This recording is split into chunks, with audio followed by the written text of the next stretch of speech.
Hello there, everybody. Welcome along to EFL Debate. This is the Championship podcast, and we're talking about the relegation dogfight this week. No Ollie Mann to co-host, but we have got a series of guests, so really looking forward to getting into it. First of all is Kosi from the And He Takes That Chance podcast, not on Porto, but on Huddersfield Town.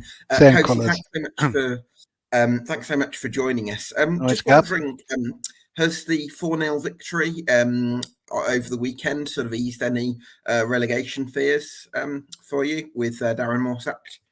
I don't know about ease, Gab, but it's obviously a much needed boost. And obviously, when you beat a rival who could have closed the gap, I think, to 2 points, and now it's 8, feels like a real hammer blow for Sheffield Wednesday. Obviously, not writing them off by any means because things can change quickly in football. But yeah, it was just such a strange afternoon. 2 really poor sides. The game pretty dire for 1 hour is worth of football, and then all of a sudden, set piece, which Huddersfield kind of been good at in recent times, but certainly in the playoff final season we were renowned for that. But that's because Sorba Thomas again, the man delivered a beautiful cross, and Matty Pearson who came in, at the back post, great header, and then incredibly, then Sheffield Wednesday just went to absolute pieces. Honestly, I couldn't believe what I was watching, to be honest with you. And 2, 3, 4, and Wednesday were just played such a high line. They just fell apart. And yeah, it's really weird when you try and dissect a game because it's impossible to dissect that. It was just really strange. But we don't win many games. You look at his last 2 wins when we beat Blackburn 3-0 and Sheffield Wednesday 4-0. And again, I don't like knocking what because you've got to enjoy your victories, but I can't get out of my head that, they were 2, obviously Blackburn in dire straits as well, and Sheffield Wednesday are, but we can't be too choosy. It keeps us, it was massive really, because obviously QPR were, news were filtering through, they were winning at Blackburn, so we knew we could be, they could be right up and close to us. So yeah, it gives us that still a little bit of cushion, but yeah, obviously a nice easy game at Southampton on Saturday to come, so things can change quick. Yeah, I want to look forward to that. I'm not going to go overboard on that 4-0 victory because I do think maybe a little bit flattering in terms of how tight the game was for large periods, and then you score 1 from goal from a set piece, which was well done to you, and then 3 goals on the counter attack as the game opened up. So gave the scoreline a bit of a distorted look. But if I'm going to take a positive, it's that your 2 goal threats were forced off. In Radulovic and Healy, and then he scored 4 goals in a 13-minute period. It's quite ironic how that happened, but I think you've got to give John Worthington some credit for finding another way. Yeah, definitely. Yeah, you can't make that up, can you? Get signed a striker, get some strikers signed, and both of them went off, and all of a sudden 4 goals. Yeah, no, fantastic. I think, yeah, definitely. It's hard to take one game into context, but the one thing that I did like was when we scored the first. I mean, I know Sheffield Wednesday kind of invited it, but we wanted to score a second and a third. I think my frustration with Moore and many fans' frustrations has been that yeah, we've got a goal in front, let's see it out, kind of thing, and that as well. But yeah, so that was nice, and we were a no-win situation. Sorry, a no-lose situation for John Worthington. Really, he could go in there. I thought some of the stuff pre-match were a bit kind of naughty, really. Yeah, Matty Pearson was doing an interview, and he's very honest, to be fair, but he was just saying stuff like, I play to win and all this, like basically having a go to me at the previous manager. But John Worthington said we were going to take off the shackles, play on the front foot. But ultimately, Gab, the result is all that matters. And yeah, big win. And yeah, there are a lot of people in Huddersfield on Saturday night. It's like, wow, what is going on here? Much needed shot in the arm, but obviously the next 4 or 5 games are not for the faint-hearted. So yeah, obviously them games before, winnable games, shall we say, in inverted commas, soft for Darren Moore. We only got the draws, but again, stats are funny now, aren't they? Huddersfield are 4 unbeaten. Joe Simon Thomas will be saying on Soccer Saturday, but obviously only 1 win out of 4. It depends how you look at it all, but ultimately it's given the club a big shot in the arm, a big boost, and wow, we're going to need that at St Mary's on Saturday. Certainly will, Kosi. You mentioned Darren Moore then. Obviously, he's gone now.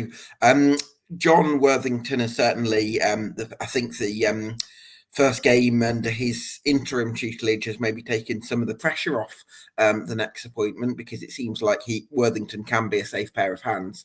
My opinion on the next manager will be that Michael Duff will be a fantastic option. I don't know what you think.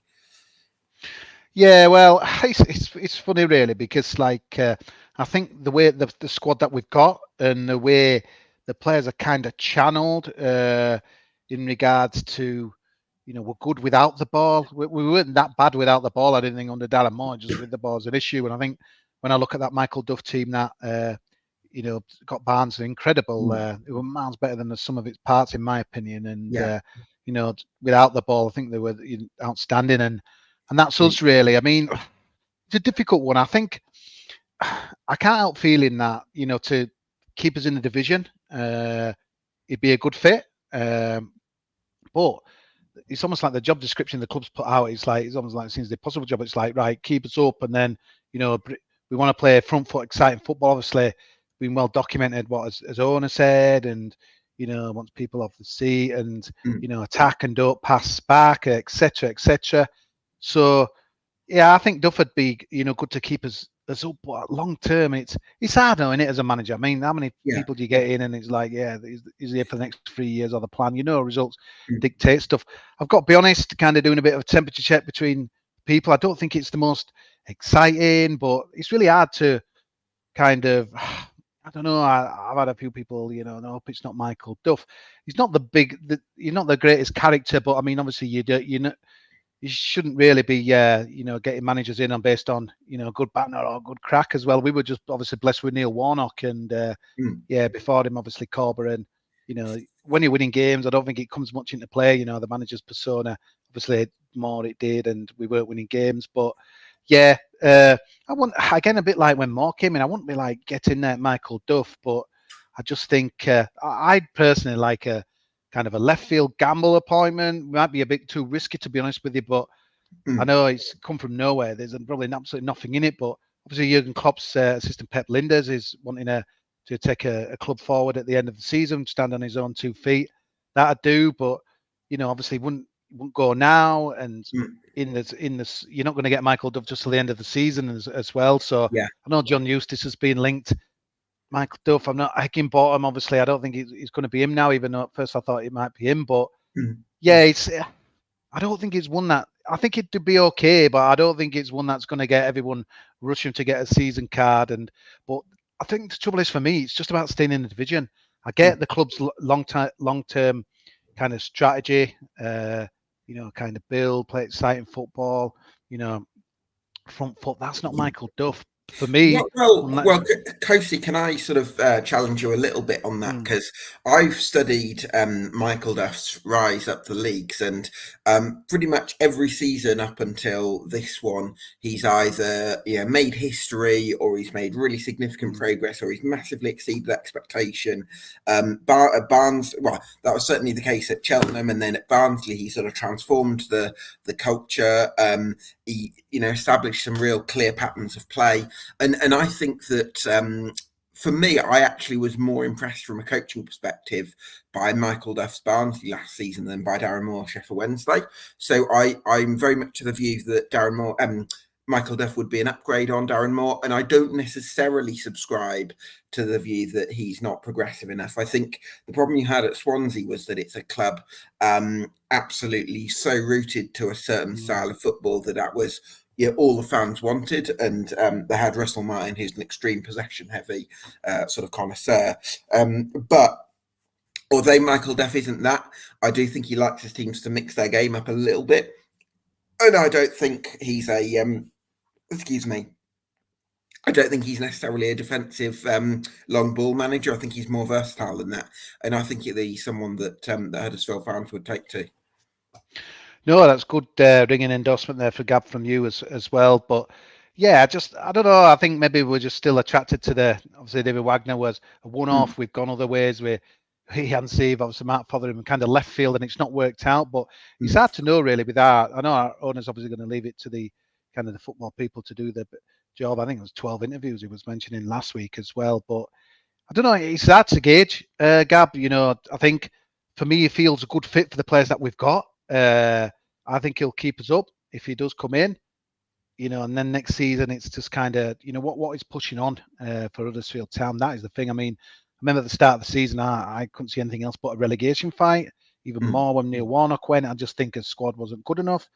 I think we've got enough what we need now. We're lucky, I think, this season to have Rotherham. I know Sheffield Wednesday have had a little run and, potentially could, come again. But we're lucky, really. To me, it feels like there's only one place to the moment, and we could be in that on Saturday if QPR get their 3 points. And I think most people will have Southampton on the coupon on Saturday. So all of a sudden, this, I don't know, kind of euphoria on that 4-0 is like, oh God, we're in the bottom three. We need to quick get a manager in, etc., etc. But yeah, no, I think it's one of those to me. It's like it'd be a solid choice.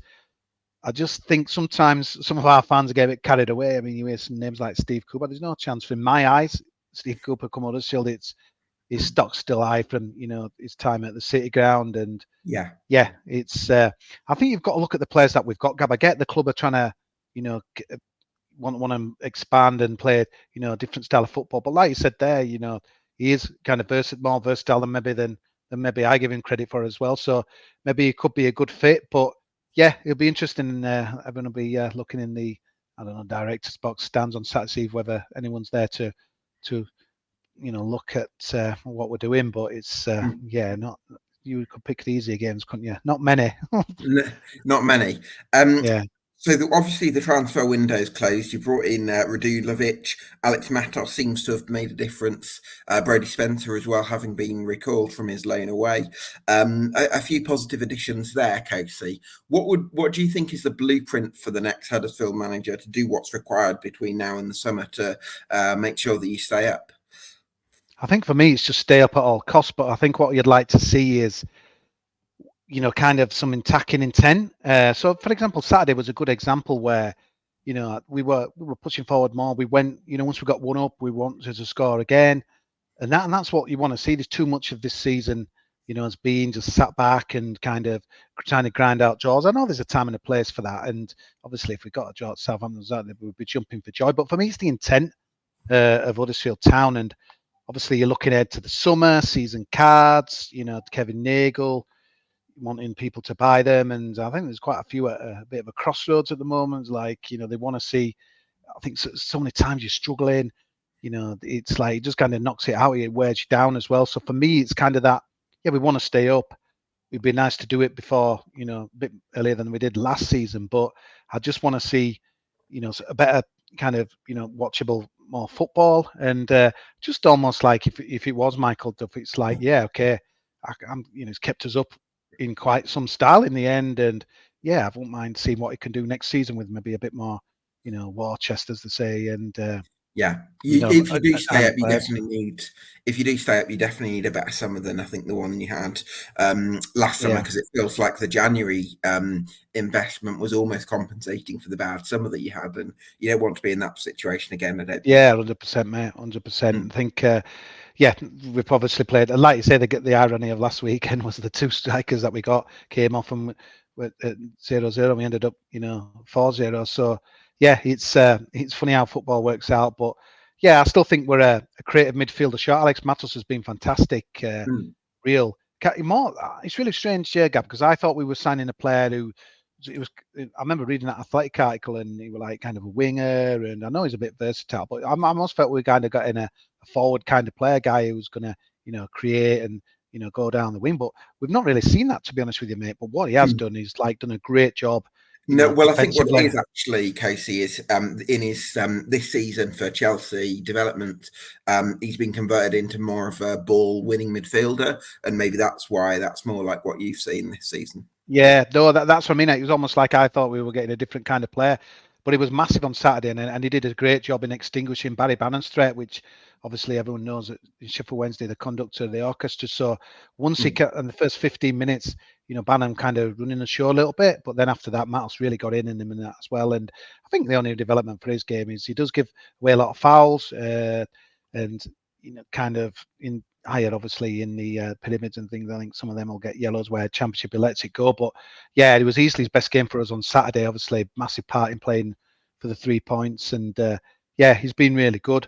Obviously, his other signings have still kind of got to do things. Having said that, Healy did clear off the line last week, so we'll give him credit for that before he went off. But obviously, attacking wise, Dulovic, strange one really with him, because I think that first game at Blackburn, I thought, yeah, wow, just kind of what we need really. His movement really good, but having seen, obviously, it's been a bit of a stop-start with him as well. He were injured after the Man City game and come back in, but I don't know. I'm kind of it's early days, but is he all that? I do have a little bit maybe of a worry for him as well. And as Dutch centre half as well. Obviously, not a great debut at QPR. Kind of cost us the goal. Really, I thought being a bit weak, but you know what it's like in that Championship, Gab. You got to get used to English football, aren't you? In that as well, it takes no prisoners. The strength is key, and he'll definitely get used to that as well. So all interesting signings, but I look at it now and I just think I know we've still got injuries, and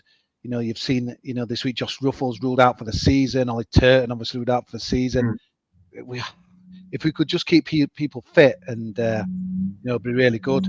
Obviously the news just broke in the last hour, we won't be seeing Kieran Arnott again for a while, and unfortunately not just for his injury as well. So yeah, there's a lot to contend with Huddersfield, but I just think if we could have a few more players back, obviously Mikel Ellick was the latest one to be injured, missed Saturday, we ended up winning, but I mean Matty Pearson's a good one to come in. I think there'll be a few headaches, to be honest with you, if the new manager come in when we've got as many fit as we can really as well. But yeah, I don't think there's any excuses now for me, mate. The January window is kind of maybe a ball playing midfielder if I were being honest with one, but I think we've got what we need. And over to certainly that pass from Hogg for one of the goals on Saturday was certainly quite something. He turned into Paolo, hasn't he?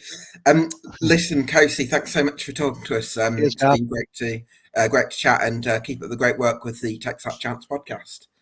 Cheers, Cap. Have a good one, mate. Cheers, pal. Top man, Kosi.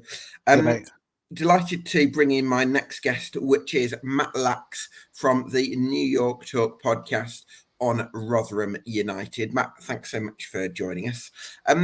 Rotherham are getting a bit cut adrift a little bit.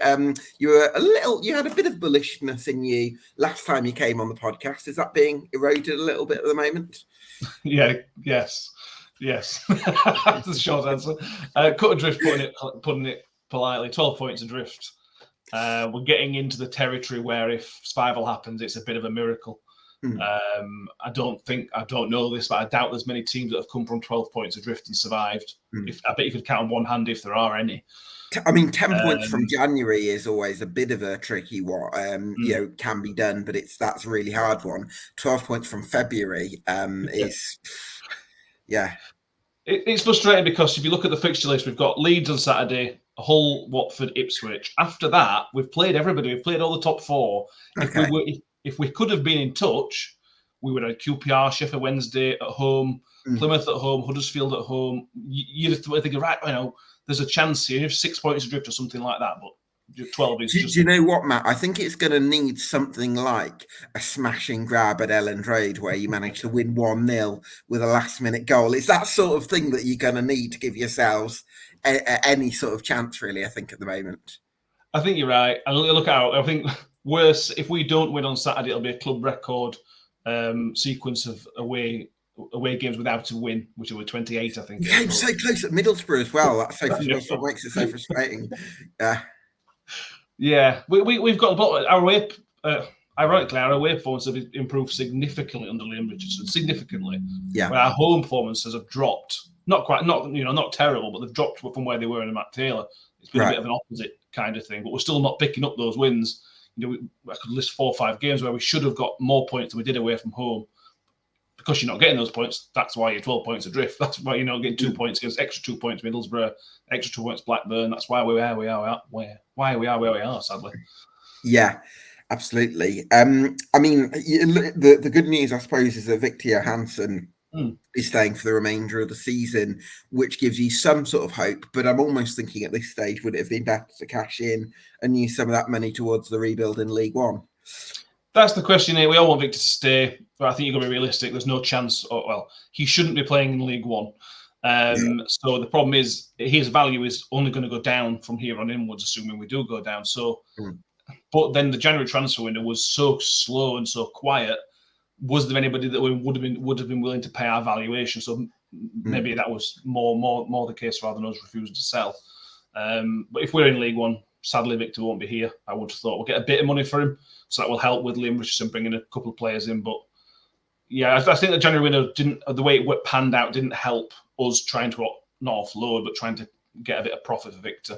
And that's how I read it, but I could be wrong. I think the club's going to need a bit of a rethink, Matt, on maybe a deeper level, because Rotherham United as a club have had this pattern of going up and down between the leagues over the last sort of 6 or 7 years or so.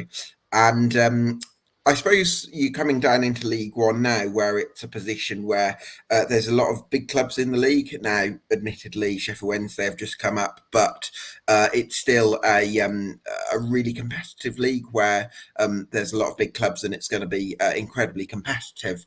And I'm just wondering, the club's recently appointed a director of football for the first time in its history. I think it's moved Scott from one role into another. Do you think that this is a club that needs a bit of a rethink and needs to sort of work itself out a little bit again before it feels like it can work towards becoming a stable championship club, which is the long-term ambition? Yeah, I think so. I think when Paul Warne was here, I think he did basically everything. He was a bit of an old school manager in terms of he knew everybody's name at the club kind of thing. I think he was that kind of guy. And I think where Matt Taylor struggled because Matt Taylor's a more modern style manager. So, and I think he was taking on far too much. We then took away from what he was trying to do on the pitch. He was trying to run before we could even walk. That kind of thing. And Limbrish just came in as head coach. It was we all knew as soon as Matt Limbrish and we were getting a director of football. It took a bit of time, so obviously, I imagine, to get everything signed off. We need to start learning from our mistakes. Is the simple fact. We know the budget we've got, but look at Plymouth budget, and they've come up and they've gambled. They put a bit of money in a couple of players, and they're thriving. You know, and by all, if you look at it, you wouldn't expect to see them go down next year, because again they've got a plan in place. It sort of makes sense of what they're trying to do. So I think it's important to have this idea of a director of football so he can bring some continuity. We don't know if Rob Scott's the right guy. He's been a good head of recruitment. Is he good enough for a director of football? Obviously, time will tell. But we need to get the background stuff sorted. You know, the stadium's good, but the training ground's not very good. That's well below championship standards. So that needs a lot of work on it. We tend to bounce back. Look at our history. We tend to bounce back. We've got that in us as a bit of a club DNA that will, you know, be okay in League One.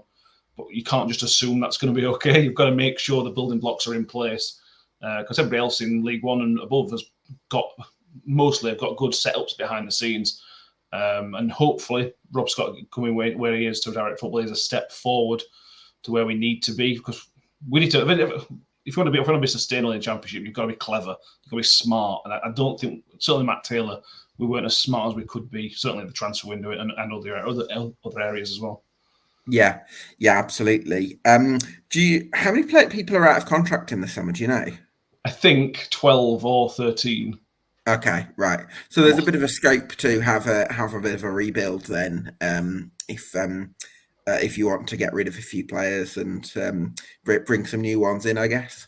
Yeah, absolutely. So Rathbone's is one of those out of contract. We do have an extension clause for Rathbone, thankfully. So, but he's dropped off. That's maybe another story. The only one that's sort of a headline: Hakeem Odoffin's out of contract in the summer. We don't know if there is an extension clause for Odoffin. If there isn't, I would be worried, because he's been so good this season. One of the few bright sparks. But this is from Matt Taylor signing all these. So Sean Morrison, Lee Peltier, Grant Hall, Daniel Ayala. It's all the sort of aging players that are out of contract, which is a good thing, really. You know, we're not. If Liverpool wants to get rid of him, he can quite easily, which is a really good thing. But it also gives him the chance to try and convince. You know, Sean Morrison League One would be brilliant, for example. And a couple of other ones. If he can convince some of them to stay, that'd be really, really good. Some of them, it'd be nice to shake hands and say goodbye. But yeah, it's going to be a massive summer, a huge summer. Hopefully get some money in for Victor, get what we can for Victor. You know, if some other players maybe go for a bit of money, it helps Richardson build something. He knows what he needs to do. He's done it with Wigan. It took him a season to, because they have financial problems. It took him a season to work it out. And he knows what kind of players you need to get out of League One. So we're in a good position. Knowing your sort of destiny in February is quite helpful, because you need to plan for League One kind of now. We're not waiting until the 15th of May to start panic. Right, okay, well, we can kind of get the business done a little bit earlier than than we would like. So that's a small ray of sunshine on a very, very cloudy day. Absolutely. What have you made of Liam Richardson and the impact he's made on Rotherham? Is solid. It's not very entertaining just yet. I get it. He's got to work with the tools he's been given, and the tools he's been given are not particularly good enough at this level, as it turns out, or aren't working anyway. But that's why I think the home form's been hurt, because it's, we lost 1-0 to Stoke, and it was just one of the dullest games I can ever remember. But then away from home, that works, because if you go to Middlesbrough and not stink up the place, but make things really, really difficult, that helps you as the away team. Whereas the home team, we like to see our teams be a bit more proactive at home anyway. So he's got work to do. The fan base are unhappy. We bottom at league, 12 points. The fan base are unhappy. And Liam Richardson's the one that's kind of the face of the club at the minute. So he's getting a little bit of stick. It's nothing major. It's nothing. I don't think people are calling for sack or anything like that. But it is dull. It is not entertaining to watch. And you always think, if you're going to go down, let's go down swinging. Let's have a bit of fun. It's just not quite been that just yet. But he's only got 3 players in January, all on deadline day. So we've got to give him a bit of time to maybe bed those in a little bit and push forward. But just want a bit of entertainment. And I'm not sure Liam Richardson's that kind of guy. I might be wrong, but he doesn't seem he's going to play sexy football. It's going to be difficult to play against, make life difficult with the opposition, and if you win, great. And that I think that certainly this season from now to next year, I think that's what we'll I think Liam Richardson's built his career on sort of the intangibles. So he wants teams and players that are going to fight for one another, that have a really close-knit sort of spirit about them. And that's kind of the driving force. And it seems like he kind of focuses on that first, and then some of the tactical and technical details are maybe a little bit secondary to that sometimes. What I would say, though, is at Championship level, we've seen with Gareth Ainsworth, for example, who's done phenomenal work in League Two and in League One, but then when he gets to the Championship, the ability to create that sort of culture within teams is it's not enough, because at Championship level you do need another level of tactical and technical detail, and I feel like that might be what Liam Richardson's finding a little bit. Yeah, I think you're probably right, and that sort of aura around the club, that positive attitude area within the players, I think that's what he's trying to do. It isn't working yet, and I suspect the short-term contracts that Matt Taylor signed, everybody's affecting that. You've got players here who are thinking, I'm only 3 months away, and I can either get out of this club and go somewhere else better in the Championship, or I can go to League One and maybe win some games again. You've got players not making their recovery runs, which is something Liam Richardson mentioned in his post-match. He really is trying to set a standard, and that's what slipped under Matt Taylor, because I think the thing we mentioned earlier, the standard completely slipped. And it's when you slip to the bottom of the league, it's really difficult to get that back up. Sure. And the quality's probably not there as well. It's just a perfect mixture of rubbish at the minute. Yeah, absolutely. And what have Rotherham got to do then to start creating a few more chances and getting a few more bums off seats? It sounds really, but just have a little bit of a go. I think at the minute we're just trying to not concede, which makes sense. We're losing 5-0 to Watford, 4-1 to Hull, and things such as that. So you've got to be solid. You've just got to do that. But we're playing one up top, and the one up top's Hugill at the minute, and Hugill hasn't got the legs. I don't know if he used to have the legs, but he hasn't got the legs at the minute. Yeah. So we're looking really, really toothless. That we're not really crossing the ball as much. Although Kosi came in on Saturday and put a few crosses and did really, really well. We need to see more of Nombe. We played £1 million, and initially under Limbridge, Nombe was brilliant. He wasn't scoring goals, but he was running the channels, working hard, creating opportunities. And then he's gone back. Limbridge has gone back to the Matt Taylor thing of, right, just chuck Hugill up top. He'll hold it up and it'll be all right. I'm sure I've seen Rotherham look a lot better this season with Hugill and Nombe together rather than just Hugill on his own. 100%. Hugill's always been, certainly for us, he's always better when somebody's next to him. And the furthest guy at the pitch is Cathal, and Cathal's not really an attacking. He's not a second striker kind of midfielder. He's good on the ball on this, that, and the other. He's not a second striker. It doesn't help that Rathbone's been well off it, and last season Rathbone was almost a second striker, and he's just fallen off a cliff his form. So I don't think that helps as well. When you want to play four in the middle, four certain midfielders, you need that attacking man, which Rathbone can do. And that's probably not helped Liverpool trying to build something up top. Yeah, absolutely. What you mentioned how good Hakeem Adofin's been this season. Has that caught you by surprise a little bit? Well, he started the season back in midfield, and he was brilliant last season. So from that sense, no, it wasn't really a surprise because he's just got this ability to just smash the ball as hard as he can. I don't think I've ever had a player hit the ball so hard. So from that point of view, no, he's had to go in at centre half this season, and he's just been an absolute revelation at centre half. He's big and strong, which is not a surprise, but he reads the game beautifully well. He covers for Sean Morrison's, for the most part, he covers for Sean Morrison's lack of pace. It's a shame because he's a better midfielder. We're better, like I just mentioned, then needing somebody next to the striker. Hack's next to the striker is brilliant. But because we've had no fit centre halves, he's had to play centre half. That's why it's crucial for me with time down to a new contract as soon as possible because he's shown that he can do it at centre half and midfield. Those kind of players are invaluable to you. But it wouldn't surprise me to see in the summer a championship team take a bit of a punt on him because he's shown he can do it in midfield and centre half in this midfield. So if we do go down and manage to keep it, it'll be crucial to anything we do next season. Absolutely massive. Certainly will. What about Christier? Because I thought he was a great signing at the time because he'd had a really good second half of last season with Wigan. And it seems like along with probably Johansson and Odofin, he's been one of your best players as well. He has, yeah. He's really good. He's a brilliant link between the defensive midfield, and Liberation is trying to get us to build a bit more out from the back, not be as direct. So if you're going to do that, you've got to have that key. Obviously, Liberation knows a bit about it from Wigan last season. He's the kind of guy that when we're in League One next season, he's going to be brilliant. We've got I think around 400k. And I think that's a bit of a steal, to be honest with you, because if you can get some good attacking players alongside him, you can then really link up the attacking players to the defensive players. But we just under Matt Tilly was underutilised because I think we went too direct at times.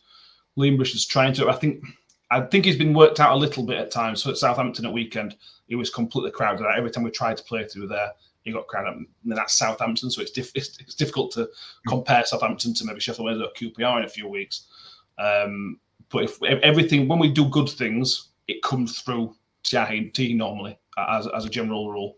It's obviously not been enough this season but I think the lack of attacking players has hurt him in a stream. He needs help.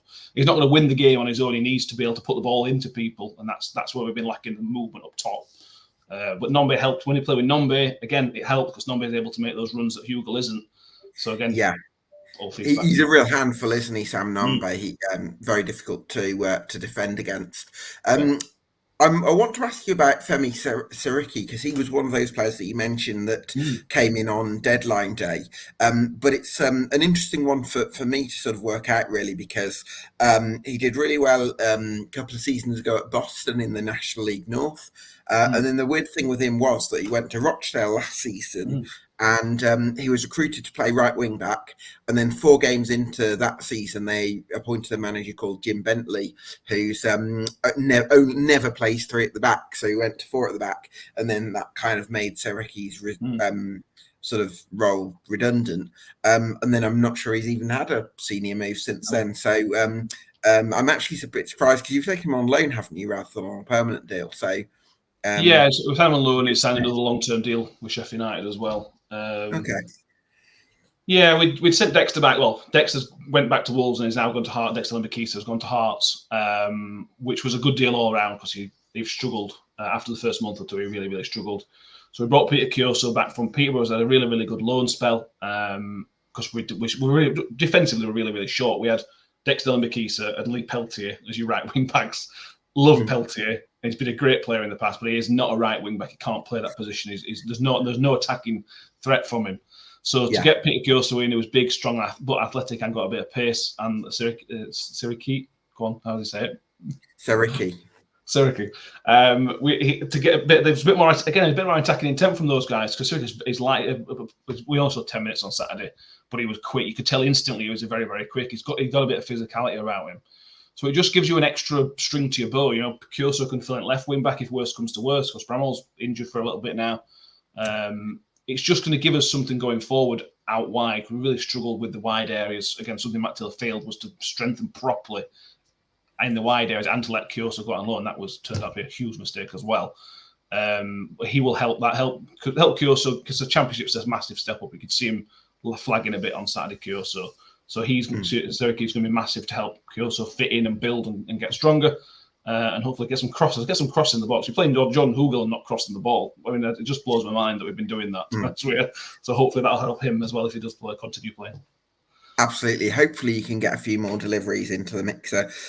Matt, tough season ahead, I think, for Rotherham, but hopefully you can at least go down with a little bit of fight and make something of the last couple of months. So thanks for talking to us, and keep up the great work on the podcast. Cheers, mate. Thank you very much. Anytime. Top man, Matt. Cheers. So my next guest is a pre-recorded segment. I spoke to Dan Ainsworth from Rovers Chat yesterday, and here is that video now. Delighted to be joined by Dan Ainsworth from the excellent Rovers Chat on Blackburn Rovers. First of all, Dan, lovely to see you, mate. It's been a while since we've done one of these together, so looking forward to getting your insights on Blackburn Rovers. But I guess I wish we could be talking about happier times, because earlier in the season there was talk of another playoff push from Rovers, but I mean, there were murmurs of possibly a drop into relegation, and I think we had another Blackburn fan on about a month ago, and they were quite sort of reasonably confident that they were going to get the points that you needed. But since then, the form's continued to deteriorate, and you are kind of looking over your shoulders at the likes of QPR and Sheffield Wednesday. Yeah, we definitely are. Firstly, thanks for having us back on. Like you say, I do wish it were in more positive circumstances like it has been for maybe last season and the start of this one. But yeah, I think we're really in a situation now where when you're 11, 12 points clear like it was a couple of weeks ago, I think you sit there and think, well, we'll get a win here and there. We've got some favourable home games coming up. I think you always look at them as the ones to really drag you out. But then a point against Huddersfield makes it just 1 point picked up out of a possible 6 against them this year. And we're going to be we're going to be competing with teams like them for the relegation. QPR come up after we beat them 4-0 away earlier in the year, although I appreciate that was the Gareth Ainsworth days. But you looked at QPR coming to Ewood and thought, well, out of the games we've got left at Ewood, I think there's only Sheffield Wednesday and Stoke below us that we're going to have to face, and Stoke's this Saturday coming up. So you looked at it as a game where Rovers really need to just forget what's happened, get back to winning ways. And I'll be honest, we got outplayed. I think we got done by a good away performance from QPR. I think they exploited our weaknesses really well. They kept putting the ball over the top. On another day, Sinclair Armstrong could have had a hat-trick, and I think, with all respect to him, for the better strikers, it got them chances. The game were done before we even actually conceded. So we're really in a position where, when I come on at the start of the season, I said about Rovers creating these chances and we're missing a striker. I don't even think having a striker now would solve these problems. I think it's defensive that's the issue, and that's my worry. That this year I was worried about the attacking, but I thought with Dom Hyam, Hayden Carter, Scott Wharton, we'd have a defence that could really handle it, and JRC and Harry Pickering. But at the moment we're looking that poor at the back that it feels like we'd have to score 3 goals to win a game, which even the best teams in this league don't do. The best teams in this league get 1-0 wins at times and really, ground results out, and we just can't do that. So we're in that situation now where something's got to change, and I'm not sure what it'll be. Yeah, for sure. You've mentioned that it's the striker is no longer the real concern, and I guess that points to you've got to start creating more chances. And I guess I'm looking at Sigurdsson, who off the left-hand side, who earlier in the season I really enjoyed the way he sort of linked up with players like Sammy Smodic, especially in that left channel. But more recently, it's felt like you've not really been recognising that player, the sort of the international winger that you've got. And I suppose, I'm wondering, how much responsibility does he take for the poor form? Yeah, he's definitely not been at it. I think it's a lot of that as well. I think it's the other side as well. Andy Moran had a really good start to life. He were on, I think he ran 10 goal contributions pretty early on in the season, and he's really faded. And I think that's what we're finding, that, out wide's a real issue for us, and maybe we're missing the likes of Ryan Hedges, but Ryan Hedges has never really been the goal contributions. I think he's been more off the ball, and he's offered a bit more other than the numbers, whereas we really relied on Moran at the start of the year, putting the assists in. That hasn't come. Sigurdsson came with a lot of hope, and I was at the start. I was very careful about criticising him because he came off having no pre-season. He came on the back of playing a winter league, which I appreciate can be a bit. Is he a bit out of puff then, do you think, Dan? I don't know, because we keep giving him fitness games. Rovers under JDT like the players to be fit. We work them hard a lot, and maybe he's struggling with that. The fact that there's a lot of games coming. John Dahl Thomason does a lot of internal games. I know we played one on Sunday. Just after the game, he constantly plays internal games. They constantly play under 21 games. If you're not playing in that first team or you need minutes, he'll put you in that 21 side. So I'm not sure what's happening with Sigurdsson, but this is the issue that I saw Sigurdsson this year as being that man that, because Rovers didn't have the striker, if Semi Smodics isn't there, can Sigurdsson be the one that makes it 1-0 Rovers? And he's just not done it enough. You can count the good games he's had on one hand, and one of them incidentally came away at QPR against a really, really poor side. Yeah, he won 4-0 that day, didn't he? Feels like a long time ago. It does. Don't feel the season.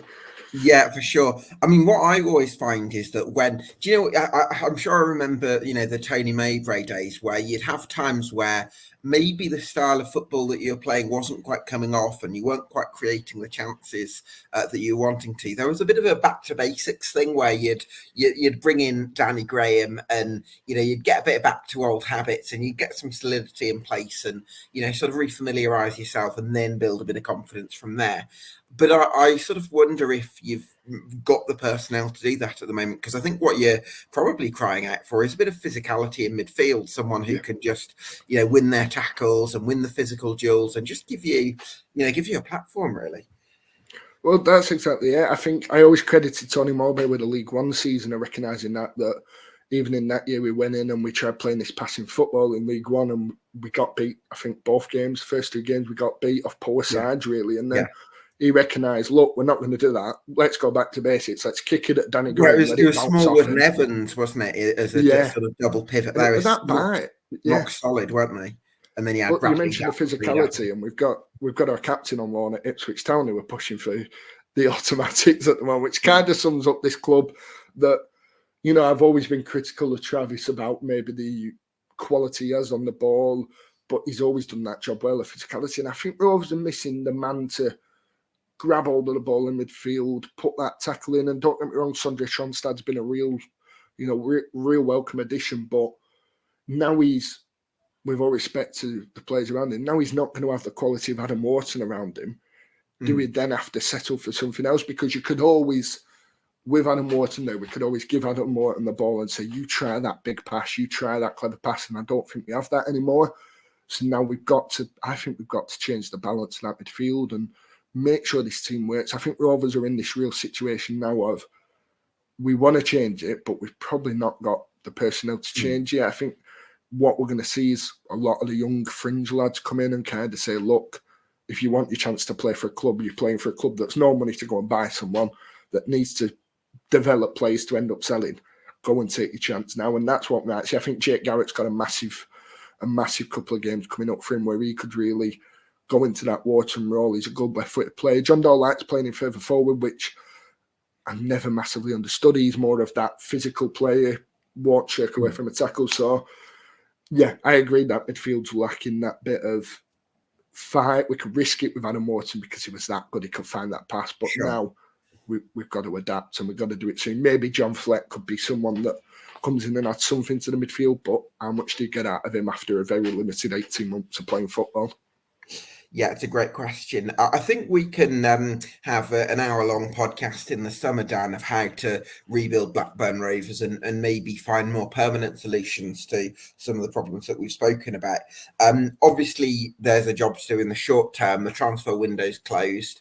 There might be the possibility of bringing in free agents from the European market, but that's a bit of a long shot. So let's just, what will be your sort of 3-point plan for Jon Dahl Tomasson to keep Blackburn Rovers up and make sure you get to those 50 points right here, right now? I think the first one would be change that midfield and add a bit of bite back to it. I think we've got Andy Moran on loan, and we know that loan deals work in a certain way where you have to play them quite a bit. And I feel we're suffering from that with Moran because he's kind of took the Adam Wharton role recently, or tried to, although it's not paid off. So one, I'd shore up that midfield. Two, I think stick to the back five that he seems to want to implement. I think Rovers against Huddersfield, although it took a lot out of us going forward, although we've not been the best going forward anyway, we look better at the back. We only conceded off a corner against Huddersfield, which is more of a set piece thing rather than the tactics from open play. And three, I think it's own the situation. I think John Dahl, as much as I love him, I think he's a very good manager. He's a stubborn manager and he's a stubborn man. And I think he needs to just hold his hands up and say, I'm being paid, regardless of what's happening, because I feel for him a lot with that. He needs to take hold and just say, look, I'm the manager. I'm being paid to keep this club in the division. Let's keep it up. He spoke all season about how Steve Waggett mentioned about keeping the club in the division. Well, at the moment, we're worrying that we're even doing that. So the third one for me would be just swallow your pride and just get results out of this club. Back to basics is the main thing for me. Well, hopefully Blackburn can do that because I think with the form that QPR have got, they'd be 13th if the season had started when Marty Cifuentes took charge. So that just sort of shows you their sort of trajectory. So Blackburn certainly can't afford to rest on their laurels, and they need to find temporary solutions quickly. Dan, thanks so much for joining us, and keep up the great work on Rovers Chat, mate. No worries, thanks for having us. Hopefully it's a bit more positive next time.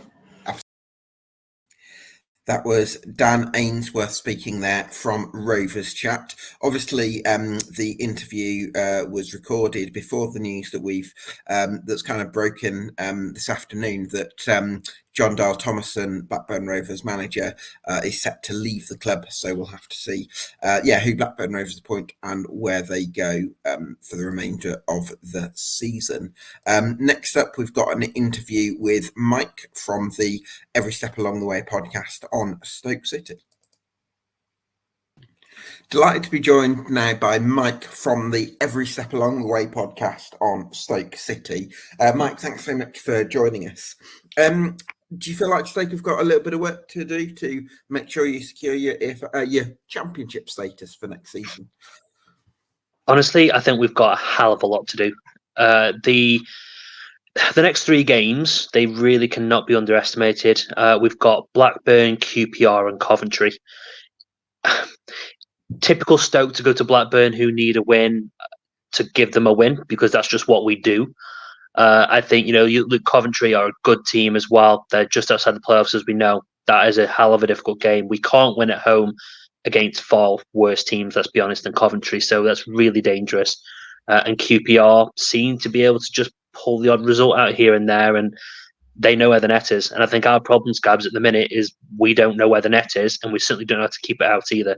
So the next three games are going to really define, I think, the rest of our season, because we've got some hell of a difficult run of games coming up. So it's not a good time to be a Stoke fan yet again, if I'm honest, Gabs. In terms of knowing where the net is, Mike, you've certainly got some creative players. Luke Cundle has been bought, I think, from Wolves, because he was at Plymouth Argyle in the first half of last season. You've brought in Beijing Ho in the summer. Andre Vidigal's got a little bit of quality, although he's gone off the ball since his early season form. You've got Ryan Mamey. You've got Wouter Berger in midfield, who I think was one of the better players against Leicester on Saturday. So it feels like the creativity is there, but maybe in terms of that out and out centre forward, you're a little bit short at the moment.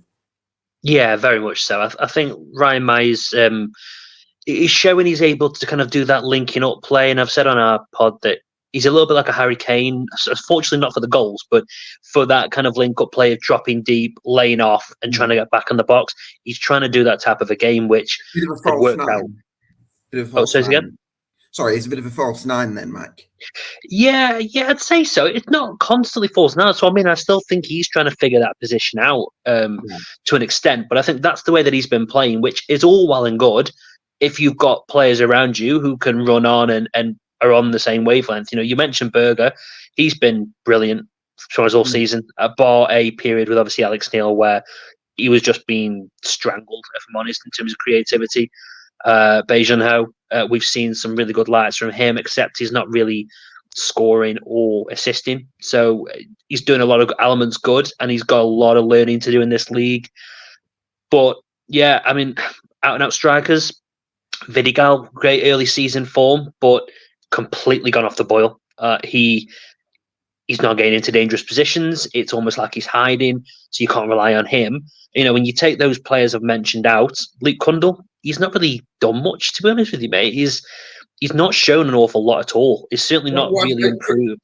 Can I give you a different perspective on Luke Kundle? I think when he was at Argyle, he was alongside a player called Finn Azaz, who was your high risk, high reward type of player who would play those killer passes, but some of them might not come off because he liked to sort of, take those chances. Luke Kundle's much more of a high volume passer, so he's very good at sort of roaming about the pitch and facilitating the style by linking play and being very patient about, when to play a more penetrative pass and actually when to lay it off. But he's a very intelligent operator. But I suppose what you look for when you've got someone like that is someone else who can play that more of a cutting edge sort of pass. And yeah, I don't know whether you feel like you've got that in the team at the moment. If I'm honest, probably not. I mean, I know that Berger's kind of competent in that area.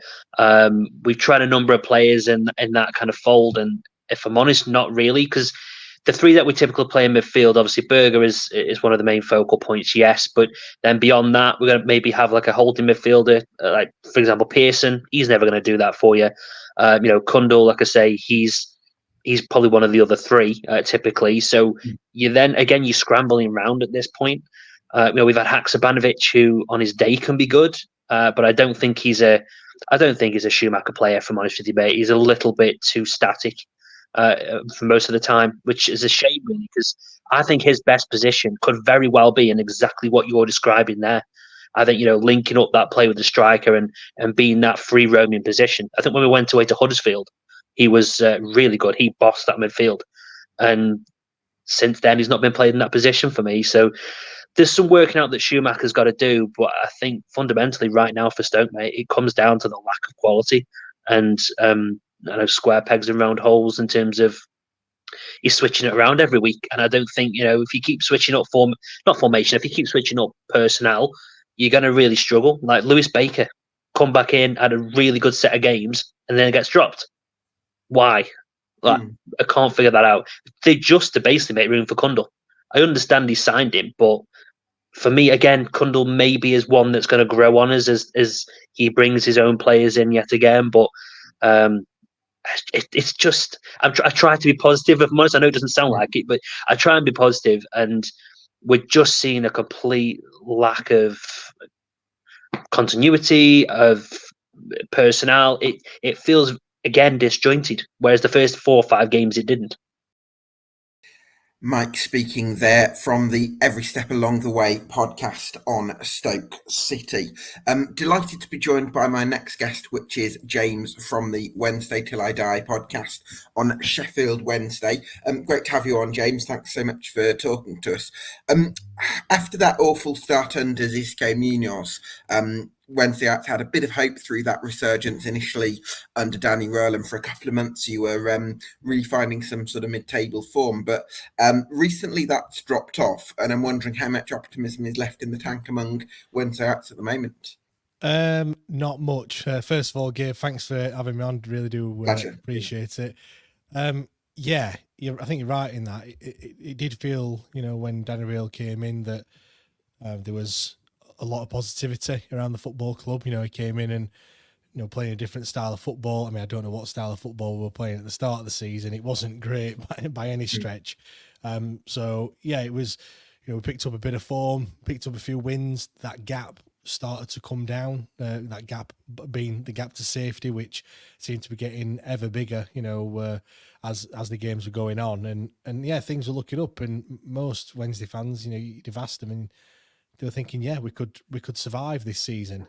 However, yeah, in the past couple of weeks, that optimism seems to have just evaporated somewhat. And, at the weekend, going to Huddersfield, a massive 6 points. I mean, we could have been within 2 points of Huddersfield after that game. And, you don't want to come away with a defeat, because obviously that means that, you know, they've picked up 3 points and the gap widens. But in the manner that it's the manner of the defeat for me, you know, 4-0. It wasn't just a close game and, you know, 1 goal in it.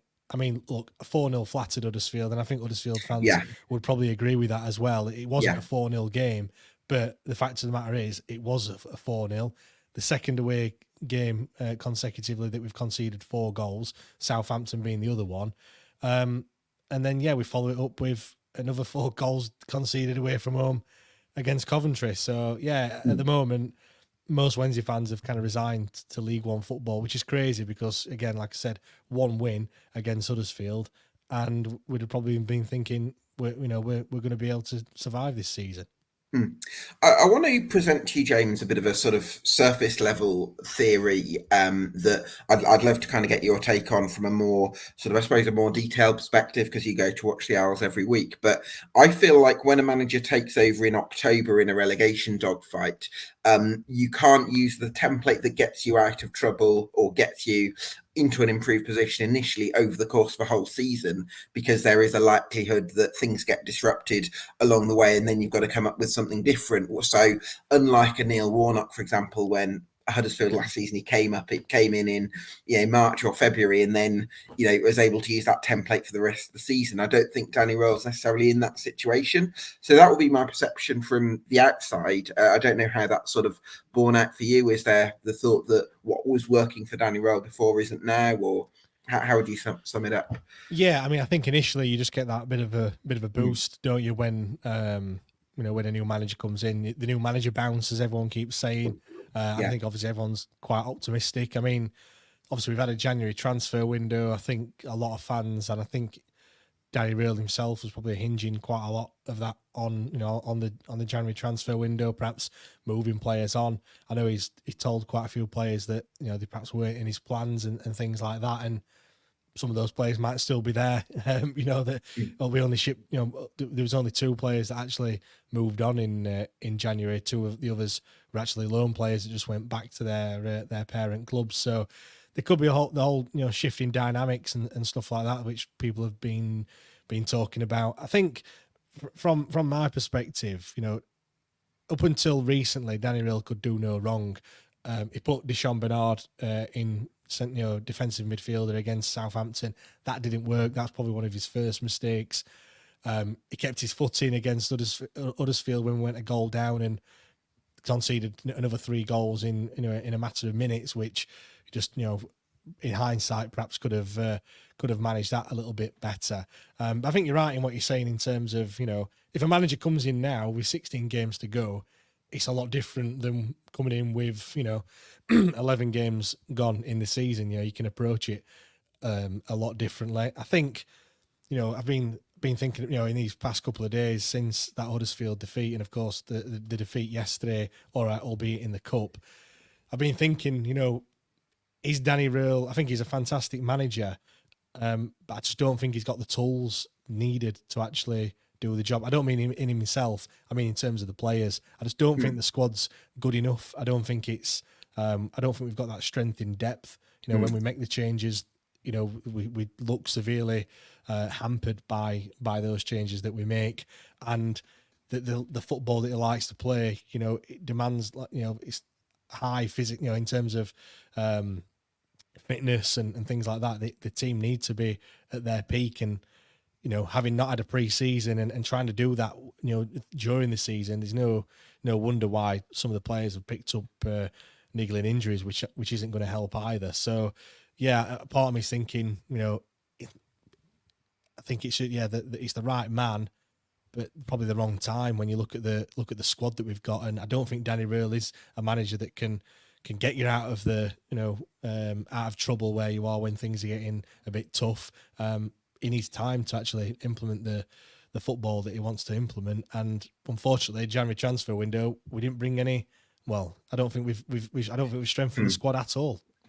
Yeah, I think he should have been backed a lot more, and that's probably where I'd have some sympathy for Danny Röhl, because I think the club needed to sort of capitalise on some of the work that he'd been doing and give him the tools. Do you feel like Danny Rell's shown enough from a coaching point of view, especially in terms of that stark turnaround when he first took charge, to maybe earn the right to lead the rebuild in League One, if it is League One, I should add? I think he's a fantastic coach and manager. However you want to dress it up, I think he's a good young modern manager, very forward thinking, playing football in the way that some of the top Premier League sides are wanting to play, which is great in terms of his development and perhaps moving up the ranks, whoever that may be with and everything. And yeah, I think he should be given a chance. Let's be right, he's coming after the summer transfer window, so the players that he's working with aren't his players. A lot are out of contract in the summer. He's had a January transfer window, which we, like you just said, he hasn't really been backed. All right, 4 players have come in, but I can't see them being his number one targets that he were looking at. He has got an opportunity in the summer to get rid of the dead wood and bring players in. My only worry is, as we found out, the first season we were in League One, 2 seasons ago, we tried to play the good football. We tried to play football the proper way, as people say, but we got found out a little bit by the likes of your Morecambes and your Accringtons and stuff like that just battled the way and ground out the points. We kind of adopted our style a little bit the following season and brought players in that could just headers and kickers, as with no disrespect, like Michael Smith, for example. Michael Smith, Ben Hennigan. I know he got an injury, but players in that sort of ilk, and obviously it worked wonders. But then that kind of hampered us a little bit this season, really, because we've had to, the turnaround of the squad's been huge again. So my only worry is that football that he wants to play won't work straight away in League One, and we could find ourselves down there for quite some time. But there's a lot of problems off the pitch as well, which aren't going to help either. Yeah, because I think under Chancery, there's very little chance that the club can make the long-term progress that it wants to make, because you can have the initial bounce and that might work for a certain period within a season, or it might work over the course of the odd season. But ultimately, on the law of averages, it's going to lead to a downward trend because the club doesn't seem to have the right structure. So we haven't got a plan, Gabe. That's the problem. There is no plan. There is no long-term plan. All the things that get put into place are just short-term fixes, and which that might sound great at the time. When you look at it, it's been there 9 years now. Chancery, he came in 2015, January 2015, I think it was. And the club is no further forward now than it was when he came in. It's actually worse. We don't own the football ground. We've got very little assets in the actual squad.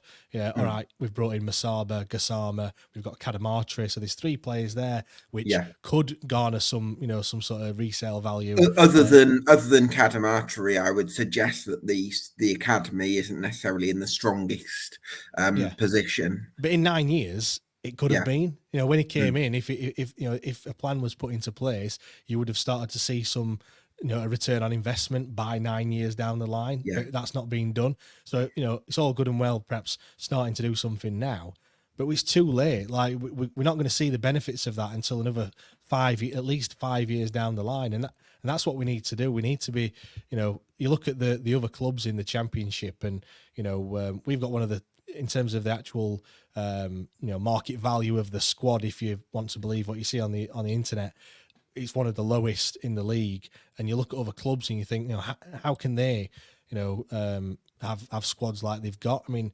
Blackburn selling a player for 22 million, Wharton that's gone to Palace, 19-year-old. We haven't, all right, you've got to have those players in the first place, but we don't give our players that opportunity. And I just feel that, it's just we do need a long-term plan. It's just whether the rest of the fan base is willing to actually allow the club to do that, because when we're in League One, like we saw last time, it was just a race to get out of League One as quickly as we possibly can. But we've got out as quick as we could. And we're going to go back to League One just as quick. Do you know what though, James? I think I don't think there's any patience with Chancery, by the way. But I do think if theoretically, and I don't know idea how close new ownership is or isn't to Sheffield Wednesday, but I do actually feel like now that the fan base have seen the effects of short-termism, I think although it's still a fan base that's got big expectations and wants certain standards for Sheffield Wednesday, I think it's actually prepared to say, okay, we'll take a bit of time to look at the bigger picture because they've seen the damage and harm of the short-termism. So I think it's actually quite a weathered fan base, actually. Yeah, you're right, and you probably are right to a certain extent there. There's a certain section that feel that Sheffield Wednesday is a massive club and it should be in the Premier League and everything. And the start realization is it's been 24 years since we were in the Premier League, and that's a hell of a long time when it comes to football. And we have to just realize that we are where we are. And I think slowly but surely that the Chancery out brigade is starting to garner a bit more momentum. The two back-to-back batterings, let's say, in recent days has not helped. The lack of spending or even ambition. It's not even the spending either. We've got Michael Smith and Lee Gregory, who all right. Michael Smith came off the bench at the week, or he started, at the weekend, but up until that point he'd hardly featured, and apparently there were bids from elsewhere, or chances or offers for him to go elsewhere, into League One and Derby, namely. And those players weren't even moved on. So, it's those sorts of frustrations as well that don't really help. And paying people said paying Marks and Spencer prices for Aldi food at the moment in terms of the ticket prices and the level of football that we're seeing on the pitch. I think Aldi food is probably a bit of a compliment at times, might be a bit more like Lidl. Aldi's actually decent value. No, James, thanks so much for your input. It's been great to get your insight on Wednesday, and I think it's looking like it's going to be a tough remainder of the season. Thanks to all my guests tonight who've come on the podcast. Thanks to you for watching at home. This has been the EFL Debate Championship podcast, and we'll see you again next week.